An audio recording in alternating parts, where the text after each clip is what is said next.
vamos lá, meus amores, para a última parte da nossa aulinha, então, né? Colelitias, agora já é um tema, tá? O que é, então, a colelitias? Os cálculos biliares são depósitos de material sólido, que é predominantemente de cristais de colesterol, tá? Na minha vesícula biliar.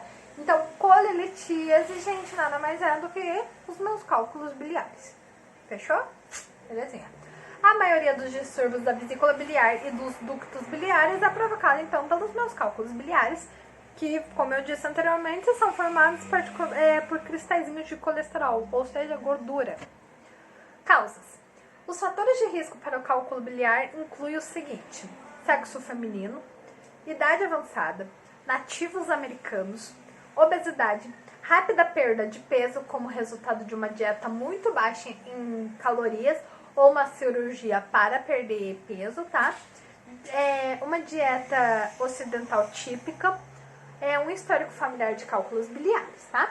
Nos Estados Unidos, cerca de 20% das pessoas com maiores de 65 anos e cerca de 10% dos todos adultos vão apresentar cálculos biliares.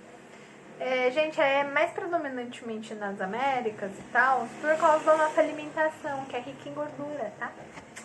Fisiopatologia. Os cálculos na vesícula biliar, denominado colelitias, às vezes passam pelos ductos biliares ou podem se formar neles. Ductos biliares, a Pro já explicou lá, né, dentro da vesícula, belezinha, onde passa bile, sem dúvidas, né? Os cálculos nos ductos biliares são denominados coledocolitias, tá? Então, aonde eu tenho pedrinhas nos meus ductos biliares, eu tenho a coledocolitias. Eles, às vezes, bloqueiam, então, o meu ducto biliar. No mundo ocidental, o principal componente de cálculos biliares é o colesterol, uma gordura, tá? Que são os lipídios, que normalmente se dissolve na bile, mas não em água. Quando o fígado secreta o colesterol em excesso, a bile fica saturada de colesterol, tá? O excesso forma partículas sólidas, que são os cristalzinhos de colesterol.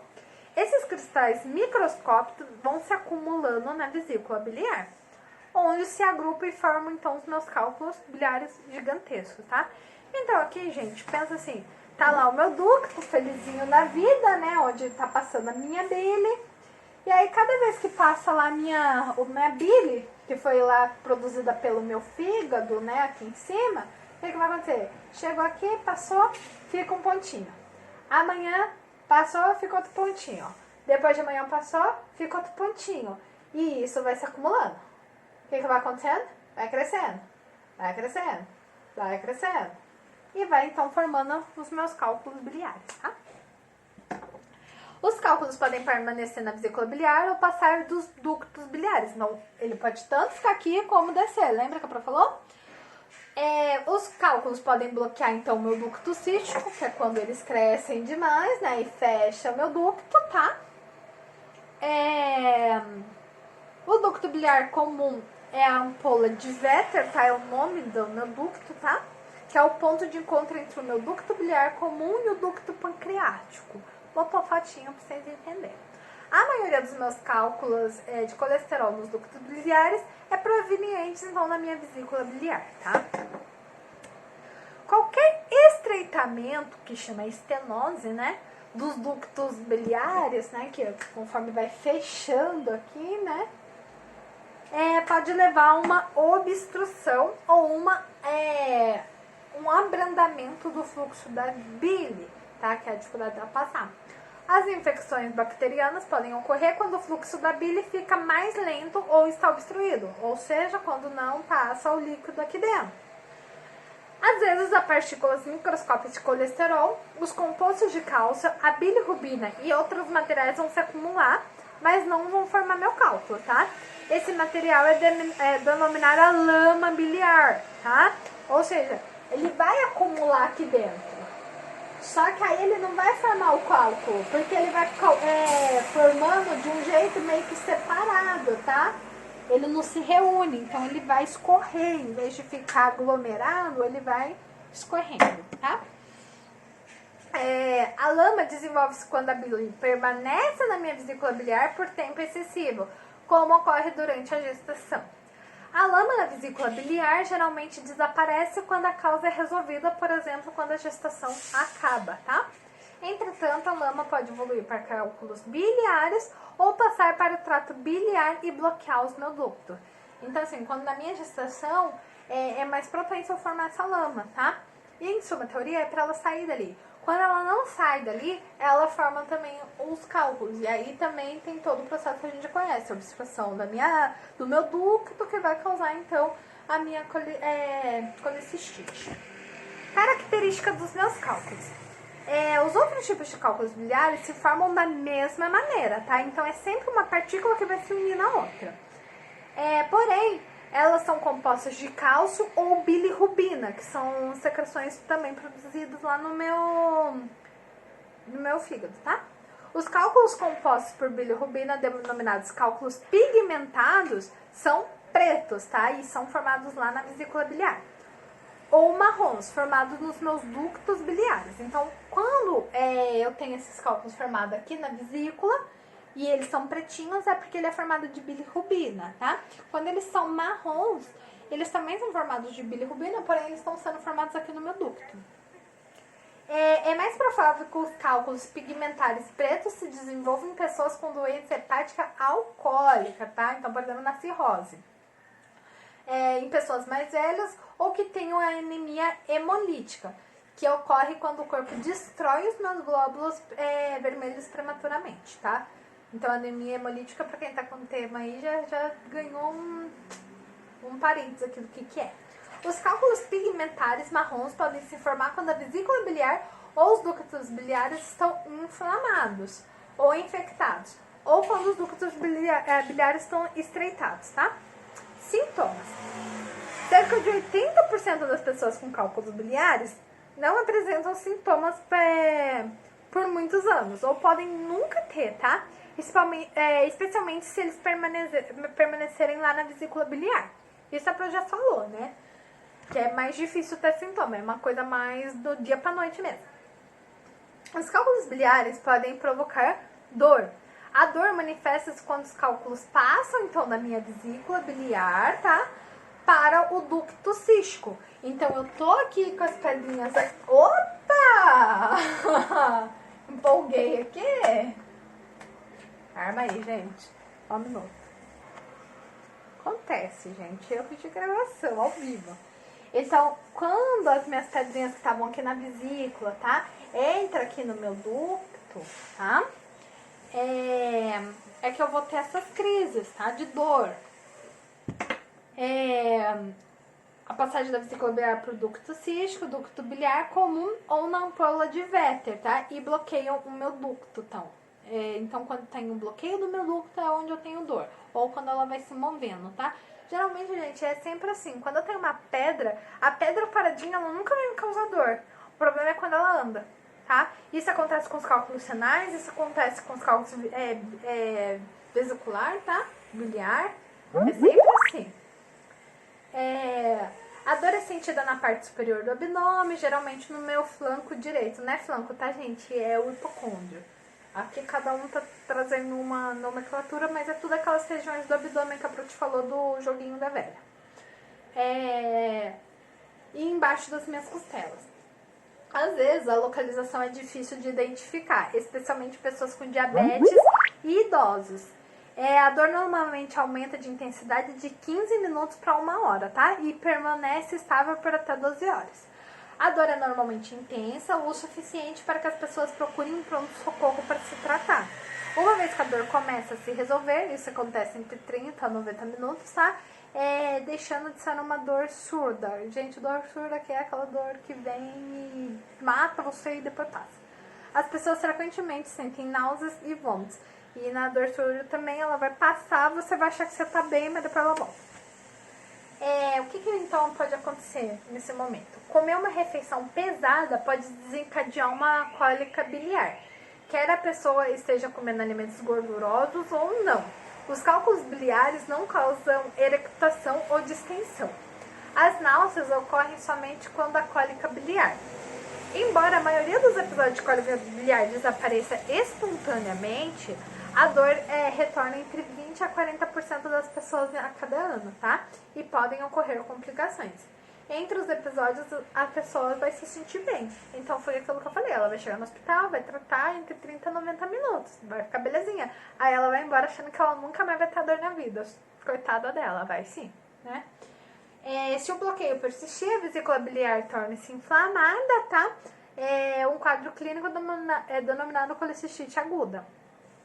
Quando a vesícula biliar estiver inflamada, as bactérias se desenvolverão, podendo ocorrer então a minha infecção. A inflamação normalmente provoca febre, como a gente já viu na aula anterior. O bloqueio do meu ducto biliar comum ou da minha ampola de Vettere é mais grave do que o bloqueio do meu ducto cisto, tá? O bloqueio de um ducto biliar pode provocar o alargamento, né, que é a dilatação dos meus ductos. Então, meu ducto ele vai aumentar de tamanho. Ele também pode provocar febre, calafrio e icterícia, né, que é aquele amarelhadão que eu falei. Uma descoloração amarela da pele e de parte branca dos meus olhos. Essa combinação de sintomas indica que há uma infecção grave, denominada colangite aguda. As bactérias podem se disseminar pela corrente sanguínea e provocar infecções graves em outro local do organismo, tá? Ou seja, ela vai causando uma septicemia. Além disso, bolsas de pus, tá? Que é os empiemas, os abscessos, podem se desenvolver então no meu fígado.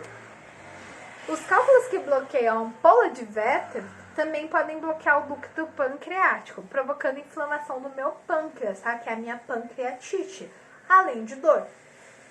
A inflamação provocada pelos cálculos biliares pode erodir a parede da vesícula biliar, às vezes resultando em um orifício, tá? Perfuração. Erodir, gente, é ir corroendo.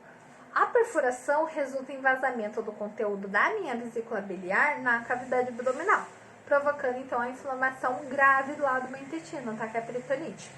Um cálculo biliar grande que entra no intestino delgado pode provocar minha obstrução intestinal.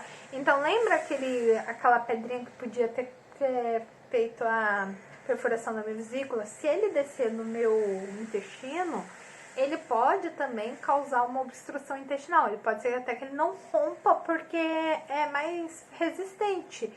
Porém, ele pode ocluir ali, tá? E essa obstrução é denominada ilho biliar. Embora é raro acontecer, essa complicação é mais provável de ocorrer em pessoas idosas, tá? Como é feito o diagnóstico? Estamos quase acabando, gente. É feito através da ultrassonografia ou outros exames de imagem.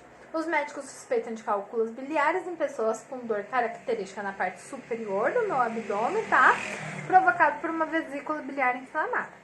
Às vezes, os cálculos biliares são detectados quando os exames de diagnóstico por imagem, como a ultrassonografia, não são realizados por outros motivos. Então, gente, às vezes eu vou fazer um ultrassom do abdômen, sei lá, por causa de intestino irritável, ou sei lá, por intolerância à lactose, vamos supor, e eu acabo dando de cara, né, com a minha vesícula biliar toda inflamada. Descubra por acaso. A ultrassonografia é o exame de escolha, tá? Ele é 95% preciso na detecção de cálculos da minha vesícula biliar. Ela é menos precisa na detecção de cálculos nos ductos biliares, mas pode mostrar uma dilatação desses ductos, tá? Decorrente, então, da minha obstrução.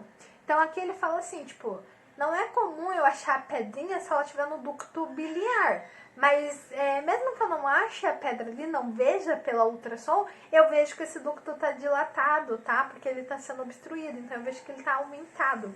E aí é por isso que eu associo que ali tem pedra, tá? Outros testes diagnósticos podem ser necessários e inclui a ultrassonografia endoscópica, tá?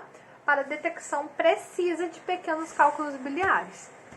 Na ultrassonografia endoscópica EUS, um endoscópio com um pequeno dispositivo de ultrassonografia na ponta, inserido na boca até o meu estômago e vai lá para o meu intestino delgado. Ele é posicionado perto da vesícula biliar e dos ductos biliares e pode mostrar a imagem de estruturas melhor do que a ultrassonografia normal, tá? Então ele é tipo um ultrassom mais potente. Com a CPRE, né? Um tubo de visualização flexível, tá? Através de um endoscópio com dispositivos cirúrgicos acoplados, é introduzido na boca. Passa pelo meu esôfago e estômago e para dentro do meu intestino delgado, tá? Ou seja, por que esse exame custa caro, gente? Porque ele é uma microcirurgia. É a compreensão da colangiopancreatografia retrógrada endoscópica. Nossa, que palavrão. Jesus. Um catéter fino é introduzido então no meu endoscópio, passa pela abertura entre o intestino delgado e o ducto biliar comum e os ductos pancreáticos e sobe entrando no ducto biliar comum. Um contraste radiopaco visível das radiografias é em seguida injetado, tá, pelo catéter nos ductos biliares e as radiografias são tiradas para detectar qualquer anormalidade. Gente, por que eu descrevo o exame aqui pra vocês? Porque foi o que eu falei, às vezes vocês vão pegar o paciente com pancreatite e tal, e vai ouvir falar muito dessa CPRE, e eu, por exemplo, só descobri esse exame na hora que eu comecei a trabalhar. Eu não sabia que ele existia. E eu não fazia ideia do que ele era. Então eu já deixei pra vocês, porque é uma coisa muito comum eles pedirem CPRE, tá? São realizados exames de sangue para avaliar a eficiência do funcionamento hepático e se há lesões, que são os testes de função hepática, tá? Em geral, os resultados são normais, a menos que os cálculos estejam obstruindo os meus ductos biliares. Ou seja, para esse exame dar alterado, já tô com obstrução, já fechou tudo o meu ducto ali, tá? Quando os cálculos estão obstruindo os ductos biliares, os resultados são geralmente anormais, sugerindo um acúmulo de bile no fígado, que é a colestase. Os resultados, frequentemente, incluem o aumento da minha bilirrubina e de determinadas enzimas hepáticas, tá? Tratamento. A cirurgia para a remoção, então, da minha vesícula biliar, que é a colicistectomia, tá? Algumas vezes medicamentos para dissolver os cálculos biliares. Algumas vezes a remoção dos cálculos biliares por colangiopancreatografia retrograda endoscópia CPRE. Tá? Os cálculos biliares que não provocam sintoma, que são os cálculos biliares assintomáticos, não requerem tratamento. Se os cálculos biliares provocarem dor, alterar a dieta, por exemplo, desculpa, só retomando aqui. Se os cálculos biliares provocarem dor, eu devo alterar a dieta. Para uma dieta hipolipídica. Nossa, gente, travei, desculpa. Hipolipídica. Uma dieta baixa em gordura. Ponto. Tá? Então eu devo fazer isso, mas isso não vai, na verdade, ajudar, tá? Não vai ter muita melhora, mas ele ajuda, mas não é um tratamento específico, é efetivo. Tá? Cálculos biliares na minha vesícula biliar. Se os cálculos na vesícula biliar provocam crises recorrentes de dor intensa, o médico pode recomendar a extração cirúrgica da vesícula biliar, que é a colicistectomia. A retirada da vesícula biliar evita episódios de cólica biliar e não afeta a minha digestão. Nenhuma restrição alimentar é necessária após a cirurgia. Durante a colicistectomia, o médico também pode verificar se há cálculos nos ductos biliares. Gente, ele fala que não tem restrição para alimentação, tá? Mas é bom evitar alimento gorduroso, fritura, tá? Como alternativa, os cálculos biliares podem ser dissolvidos com medicamentos como os ácidos biliares, tá? Que é os ácidos ursodeoxicólicos. Jesus, nunca ouvi falar disso. Mas nada mais é do que um ácido biliar. Tomados por via oral. Tal medicamento, tomado 2 a 3 vezes ao dia, pode dissolver pequenos cálculos em 6 meses. Cálculos maiores podem demorar de 1 a 2 anos, tá? E muitos não vão se dissolver. É mais provável que os medicamentos para dissolução de cálculos biliares funcionem quando esses forem compostos de colesterol e a abertura da vesícula biliar não esteja bloqueada. Mesmo quando os cálculos se dissolvem com sucesso, cerca da metade das pessoas tratadas volta a desenvolver novos cálculos, tá? No espaço de 5 anos, mais ou menos.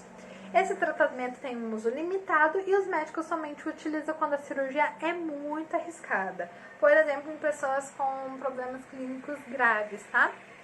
O ácido ursodeoxicólico pode ajudar a prevenir a formação de cálculos em pessoas obesas que estão perdendo peso rapidamente após uma cirurgia para perda de peso ou que estão em uma dieta de baixa caloria. Estamos quase acabando. Cálculos biliares nos ductos biliares. A maioria dos cálculos nos ductos biliares podem ser removidos durante a CPRE. Durante esse procedimento, aqui eu descrevi de novo, gente. Eu vou até tirar. Não, mentira. Tá aqui, ó. Durante esse procedimento, os médicos introduzem um instrumento pelo endoscópio e usam para cortar o esfíncter de Oddi, que se abre no intestino delgado. Um procedimento denominado esfincterotomia endoscópica. Algumas vezes, o fim do ducto biliar também é cortado e alargado. Se os cálculos não forem eliminados para o intestino delgado após esse corte, um catéter com uma pequena cesta na ponta é introduzido através do meu endoscópio, tá? Ele pode ser usado para capturar e remover o cálculo no meu ducto. Cortar a extremidade do ducto biliar deixa a abertura grande o suficiente para que qualquer cálculo futuro passe mais facilmente para o meu intestino delgado. Os cálculos localizados na vesícula biliar não podem ser extraídos utilizando essa técnica, tá? Então, isso aqui é só específico para os cálculos biliares nos ductos biliares. A CPRE, com a esfincterectomia endoscópica, revela-se eficaz em 90% das minhas pessoas. Ela é bem mais segura do que uma cirurgia abdominal aberta, tá? Menos de 1% das pessoas morrem por causa desse procedimento e até 7% apresenta complicações logo após a CPRE com a esfincterectomia endoscópica. Então, tipo assim, se a gente pensar 100%, 7% é uma porcentagem muito pequena. Tais complicações incluem hemorragia, inflamação do meu pâncreas, que é a pancreatite, e perfuração ou infecção de ductos biliares. Posteriormente, em algumas pessoas, os ductos biliares inflamados se estreitam, chamando o sintoma de estenose, que é quando o meu ducto vai se fechando. Quando os ductos se estreitam, a probabilidade de formação de cálculo nos ductos aumenta e provocam mais bloqueio nos meus ductos, tá? Para finalizar, a maioria dos casos em que as pessoas forem submetidas a CPRE e a uma esfincterectomia endoscópica, procede-se posteriormente à extração da vesícula biliar usando um laparoscópio. Se a vesícula biliar permanecer, os cálculos na vesícula biliar podem passar para os ductos, provocando bloqueios repetidos. Eu esqueci de colocar no slide, mas eu já vou falar de cabeça e depois adiciono lá. Quais são os cuidados da enfermagem nesse caso do paciente, com colelitias e tudo mais? Então, administrar a medicação conforme prescrição médica, tá? Para o alívio da dor. Tomar cuidado para esse paciente não comer, então manter esse paciente em jejum, tá? Certificar que ele tá com soro glicosado, porque se ele não tá comendo, ele precisa ter um mínimo da glicose no corpo dele, tá? Então ele vai ficar ligado numa glicose o tempo que ele tiver de jejum, tá? Tratadora aguda, que eu já falei, aí tem as medicações, que é o médico que vai prescrever. Administrar os antieméticos, que são para cortar o vômito e tudo mais, Mas aí entra tanto na parte da medicação também. Basicamente isso, tá, gente? Não tem muito segredo, não. Um apoio psicológico, porque esse paciente fica muito tempo no hospital e ele estressa de ficar lá parado esperando o exame sair, tá? E eu acredito que é mais isso, tá bom, gente? E era isso, gente. Até semana que vem. Beijinhos. Qualquer dúvida, manda lá pra Pro. E aí, brincando com vocês, deixa o like, não esqueçam de se inscrever no canal, tá? Pro YouTube entender que vocês gostam desse tipo de conteúdo. Ó, mendigar like aqui pra vocês, tá bom? Brincadeira, pessoal. Beijinhos. Tchau, tchau.